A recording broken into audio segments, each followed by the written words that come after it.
Assalamualaikum warahmatullahi wabarakatuh. Izin memperkenalkan diri, saya Azam Khairah, perwakilan dari Politeknik Penerbangan Indonesia Curug. Para ikhwan fillah, prinsip dalam berdakwah itu bisa kita temukan di surat An-Nahl ayat 125. Ud'u ila sabili rabbika bil hikmati wal mau'izatil hasanati wajadilhum billati hiya ahsan. Serulah manusia kepada jalan Tuhanmu dengan hikmah dan pelajaran yang baik dan bantalah mereka dengan cara yang baik. Di mana hikmah itu adalah amal ilmiah dan ilmu amaliyah. Sehingga dalam berdakwah kita harus berdasarkan ilmu dan harus berdasarkan hikmah kebijakan yang disesuaikan, bukan hanya berdasarkan perkembangan zaman, tapi juga dengan sasaran yang kita tuju. Seperti dulu belum ada YouTube, belum ada radio. Namun sekarang setelah ada YouTube dan radio, kita menggunakannya sebagai alat berdakwah dan banyak manfaatnya. Jadi dalam berdakwah kita harus mengikuti dengan perkembangan zaman yang ada. Selanjutnya dalam berdakwah sebisa mungkin kita harus mempunyai mental memberi, bukan mendapat, agar kita terlatih bahwa semua itu adalah perjuangan. Karena bagaimanapun benar-benar narkoba saja mengedarkan kemaksiatan mereka sedemikian rupa. Masa kita sebagai seorang muslim tidak mengedarkan kebaikan?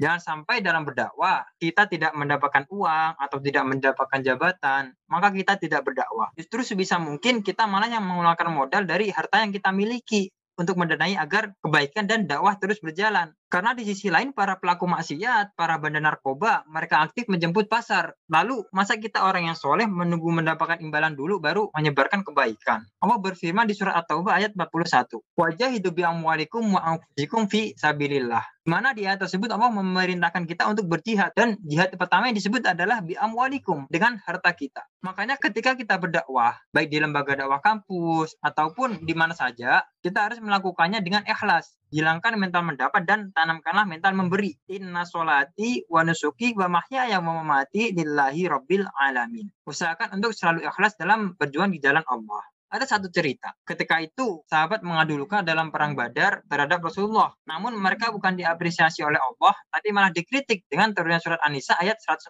In takunu ta'lamuna fa innahum ya'lamuna kama ta'lamun. Ta'lamun di sini memakai hamzah, bukan ain, dari kata alim yang artinya sakit. Jika kalian merasakan sakit ketika perang, maka sesungguhnya mereka orang-orang kafir pun menderita kesakitan pula. Karena namanya perang kan bagaimanapun sama-sama luka. Tapi orang-orang mukmin mempunyai kelebihan. Wa tarjuna minallahi ma la yarjun. Yaitu orang mukmin mengharap ridho Allah, dan ridho Allah itu adalah sesuatu yang orang kafir tidak harapkan. Jadi kita kalau mengeluh dalam berdakwah, itu bukan diapresiasi oleh Allah, tapi malah disindir atau dikritik. Oleh karena itu, janganlah kita mengeluh dalam berdakwah. Meskipun mungkin kita kecewa karena yang ikut sedikit, atau karena kesulitan dalam masalah finansial, atau masalah apapun lah. Tapi jangan sampai kecewa itu membuat kita mengeluh dan akhirnya putus asa dalam berdakwah. Karena bagaimanapun berdakwah adalah perintah Allah. Maka ketika kita ditakdirkan untuk bisa berdakwah, kita harus mengucapkan Alhamdulillah. Kenapa? Karena di saat bersamaan banyak manusia yang ditakdirkan untuk degeman, untuk nyabu, untuk zina, dan maksiat-maksiat lain. Tapi di saat itu justru kita ditakdirkan oleh Allah untuk berdakwah.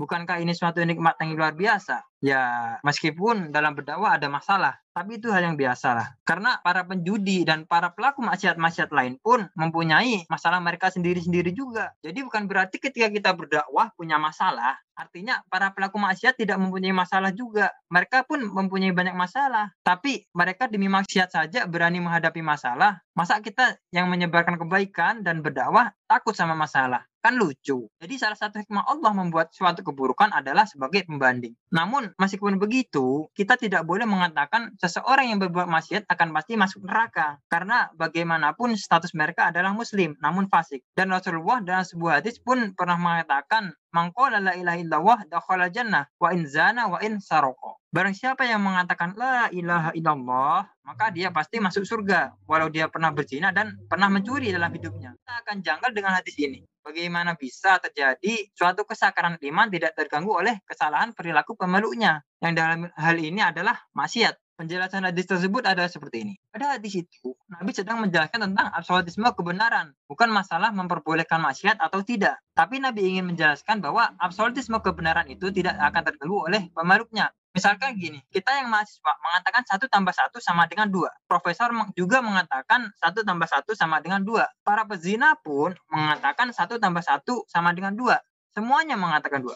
Karena kebenaran absolut 1 tambah 1 sama dengan 2 itu tidak boleh bersyarat. Misal, yang boleh mengatakan 1 tambah 1 sama dengan 2 itu harus seorang profesor atau harus orang yang soleh. Dan orang yang suka maksiat harus mengatakan 1 tambah 1 sama dengan 3. Itu nggak boleh seperti itu. Karena absolutisme harus sah siapapun yang mengatakan hal itu. Sama, kebenaran bahwa Allah Tuhan itu akan selalu sah siapapun yang mengatakan hal itu. Bahkan orang yang kafir 100 tahun saat mau meninggal mengucapkan la ilaha illallah, maka saat itu imannya akan tetap sah. Dan inilah yang namanya substansi kebenaran yang tidak akan terganggu oleh perilaku sosial. Lalu kemudian jika kita berpikir absolutisme, maka kekafiran dan kemusyrikan itu hal yang tidak ada. Kalau istilahnya Quran adalah kaburat kalimatan takhruj min afwahihim yaquluna illa kadiba. Kadiba di sini berarti omong kosong atau enggak berwujud. Misalnya pesawat terbuat dari logam. Lalu kemudian ada orang yang mengatakan bahwa pesawat terbuat dari air. Maka kalimat orang yang mengatakan bahwa pesawat terbuat dari air itu tidak menjadi kalimat opini, tapi menjadi suatu kesalahan. Karena faktanya pesawat itu tidak ada yang terbuat dari air. Sehingga kebenaran absolut itu adalah Tuhan hanya Allah. Maka hakikat yang aslinya Tuhan itu hanya Allah, tidak ada yang lain.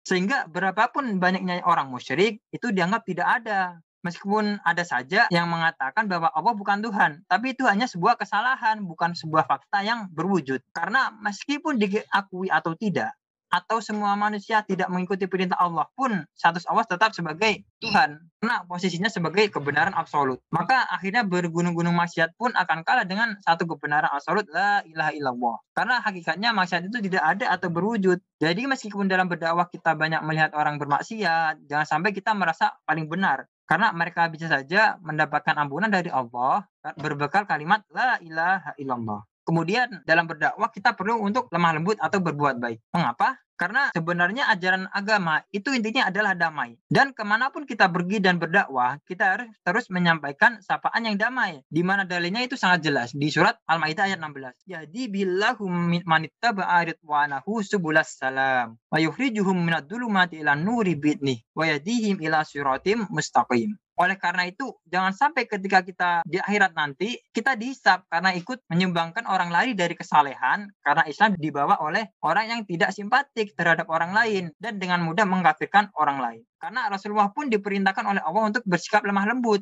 atau berbuat baik dalam berdakwah. Sesuai firman Allah di surah Ali Imran ayat 159. Wa bima rahmatin minallahi lintalahum walau kunta faddun ghalidul qalbi lam faddu min haulik. Ya Muhammad, kamu itu saya beri rahmatku, dan ciri utama orang yang saya beri rahmatku adalah lintalahum, yaitu orang berbuat baik. Jadi lintal lainal janib, lintai ku ngalosiro lahum kedua wong akeh. Lalu walaupun tafadun ghalidul qalbi, dan andaikan engkau Muhammad orang yang keras hatinya atau orang yang sinis atau orang yang suka menyalahkan orang terus, lafaddu min haulik, orang lain pasti bubar dari sekeliling kamu. Lalu kemudian di beberapa tafsir ayat ini dijelaskan seperti ini. Hada Rasulullah mu'ayyadun bi ruhil qudus wa mu'ayyadun bil mu'jizat wa mu'ayyadun bil malakut. Ini Rasulullah, orang yang sangat dicintai Allah, yang diperkuat oleh mukjizat, oleh Roh Kudus dan oleh alam malakut. Itu saja, sekali saja Rasulullah salah secara sistem sosial, maka orang akan bubar. Apalagi kita yang hanya manusia biasa. Jadi Rasulullah itu orang yang sangat dekat dengan Allah, sangat dikawal oleh mukjizat. Itu saja sekali nggak cipantik, orang-orang akan pada bubar. Jadi ketika Rasul punya mukjizat, misalnya membelah bulan atau mukjizat yang lain, namun kemudian misalnya ketika ada anak yatim meminta uang Rp5.000 kepada Rasulullah, tapi nggak dikasih, ini misalnya ya, itu kan orang langsung kehilangan simpatinya kepada Rasulullah.